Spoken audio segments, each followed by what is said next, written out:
Hello বাগান প্রেমী ইউটিউবাসী, আপনারা যে যেখান থেকে আজকে আমার ভিডিওটি দেখছেন আপনাদের সবাইকে বিলেতের বাগান বাড়ির আরেকটি ব্র্যান্ড নিউ ভিডিওতে স্বাগত জানাচ্ছি। আর আজকে হচ্ছে জুলাই মাসের 14 তারিখ।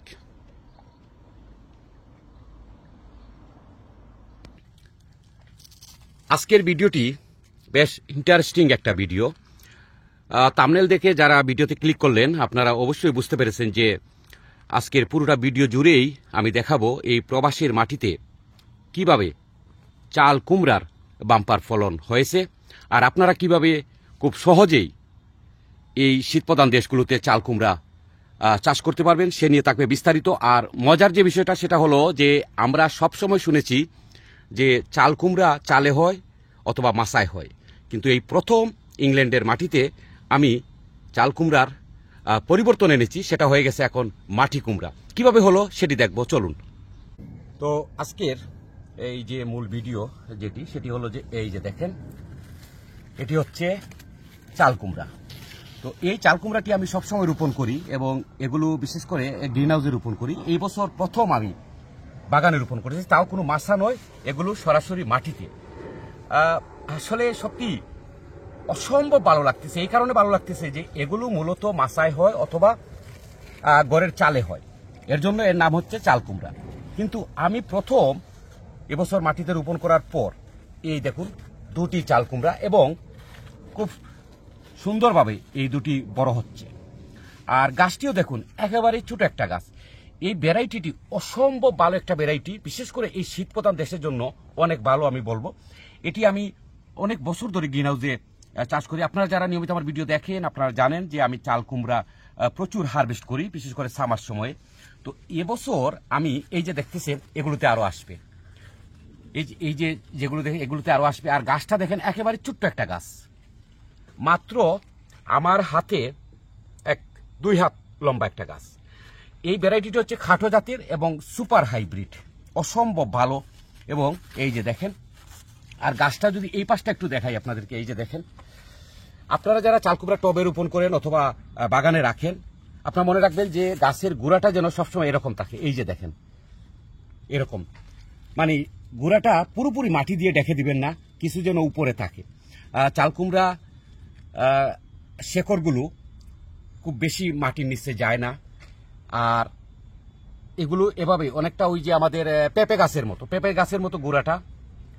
আমি এই যে দেখেন এখানে, আর এই গাছগুলোকে বিশেষ করে চাল কুমড়ার জন্য সবচেয়ে ভালো মানের যে খাবারটা সেটি হচ্ছে এই খাবারটি, এই যে এটি আমি ব্যবহার করি। তার কারণ হলো আমি আপনাদেরকে একটু বলি, ধরেন এখানে আমি মাটির মধ্যে রোপণ করেছি, এখন এখানে আমি যত ধরনের সার দেব এটি কিন্তু আমাকে এই গরমের সময় 3 বেলা পানি দিতে হচ্ছে গাছে। তো পানি দেওয়ার পর এই লিকুইডগুলো কিন্তু এখান থেকে সরে যায়, তো গাছের খাবারের একটা সমস্যা হয়। আর এই খাবারটি যদি আমি দেই, যেমন এই যে দেখেন এটি যদি আমি দেই, তাহলে এটি কিন্তু অনেকক্ষণ এখানে থাকবে।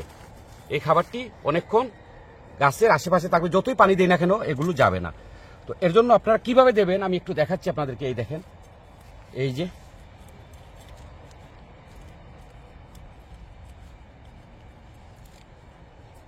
চাল কুমড়ার জন্য এই খাবারটি হচ্ছে সবচেয়ে ভালো।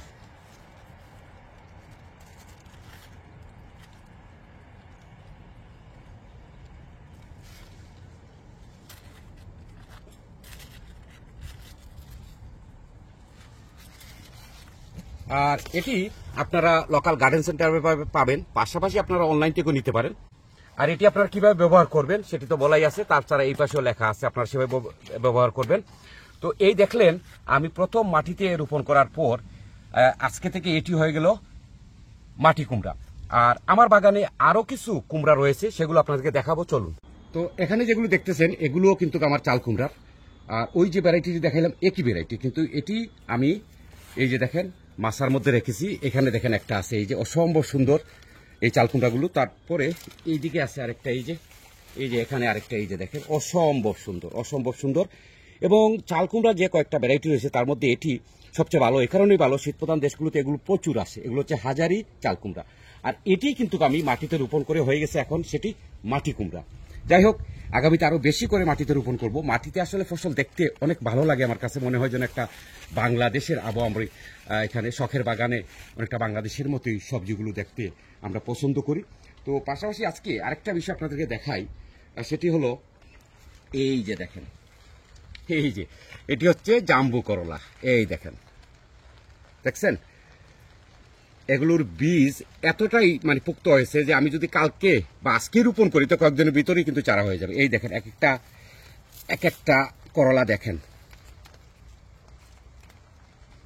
দেখছেন এটি প্রথম আমি রোপণ করেছি এবং এটি খুবই ভালো জাতের একটি করলা। এই দেখেন, আমি বেশ কয়েকবার এখান থেকে করলা হারভেস্ট করেছি। এই যে দেখেন, আর এটি আমি রাখছি বীজ সংগ্রহ করার জন্য।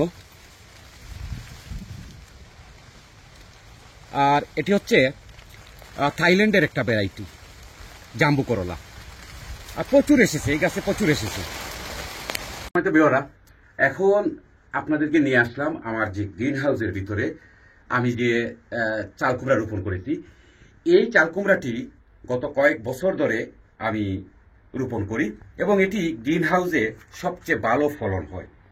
আপনারা যারা নিয়মিত আমার ভিডিও দেখেন আপনারা জানেন যে এই চাল কুমড়াটি অসম্ভব সুন্দর একটা চাল কুমড়া।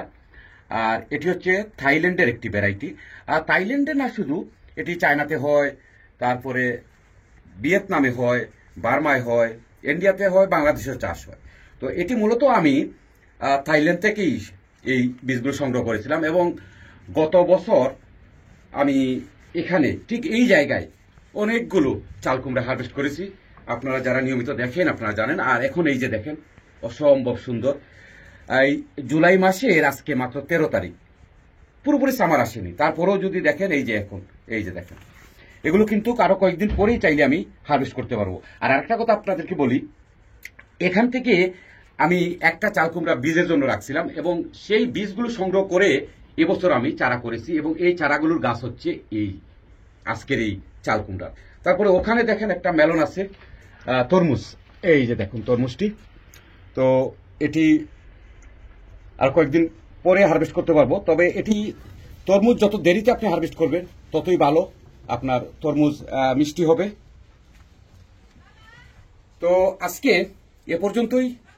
আপনারা যারা দেখলেন আপনাদের সবাইকে অসংখ্য ধন্যবাদ। আর বিলেতের বাগান বাড়ির পরবর্তী ভিডিও দেখার আমন্ত্রণ জানিয়ে বিদায় নিচ্ছি। আপনারা সবাই ভালো থাকুন, আপনাদের সবার জন্য শুভকামনা রইল।